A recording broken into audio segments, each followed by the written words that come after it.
போன வாரம் பார்த்திங்கன்னா இந்த பிழைகளை தவிர்ப்பதற்கான காரணங்கள் என்ன அப்படிங்கிறத பற்றியும் எழுத்துக்களில் அடிப்படை செய்திகள்லாம் ஞாபகப்படுத்தி பார்த்தோம். அதோட வல்லினம் மெல்லினம் குறில் நெடில் இதெல்லாம் பார்த்தோம். இன்றைக்கி பார்க்க போகிறது என்னென்னு பார்த்திங்கன்னா உயிர்மை எழுத்துக்கள். இந்த உயிர்மை எழுத்துக்கள்லாம் எத்தனை? 216. அது பார்த்திங்கன்னா அதில் உயிர்மை குறில் என்ன, உயிர்மை நெடில் என்னன்னு பார்க்க போகிறோம்.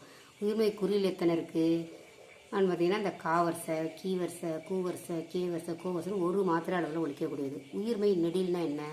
அது 126. அப்போ அதில் 2 மாத்திரை அளவுள்ள கா, கீ, கூ, கே, கோ, கை, கவ் அப்படிங்கிற அந்த 7 வரிசை உள்ள எழுத்து எல்லாமே உயிர்மை நெடில்னு பார்த்தோம். இதில் 126, அதில் ஒரு 126, அதில் ஒரு 90, மொத்தம் பார்த்திங்கன்னா 216. இதுதான் உயிர்மை மொத்த எழுத்துக்கள்.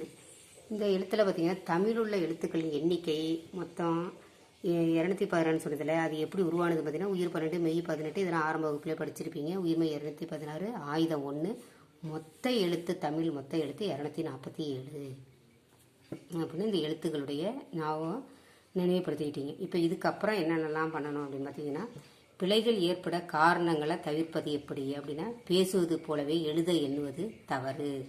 அப்புறம் குறில் நெடில் வேறுபாடு அறியாது எழுதுவது.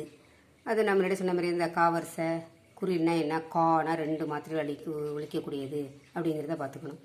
அப்புறம் 3வது பார்த்திங்கன்னா சரியான ஒழிப்பு முறை இருக்கணும். அதற்கான வரி வடிவ அறிந்திருக்கணும். அது பார்த்திங்கன்னா இந்த ரெட்டைக்கொம்பு போட்டு துணைக்கால் போட்டு சோறு அதையே நம்ம சேரும் கூட எழுத முடியும். கோடு, கேடு, வாடை, வடை. இந்த ரெட்டைக்கொம்புலையே 2மே நெடில் தான். 2மே நெடிலும் போது பொருள் வேறுபாடு பாருங்கள். சோறுங்கிறது சேருங்கிறது பொருளை பாருங்கள்.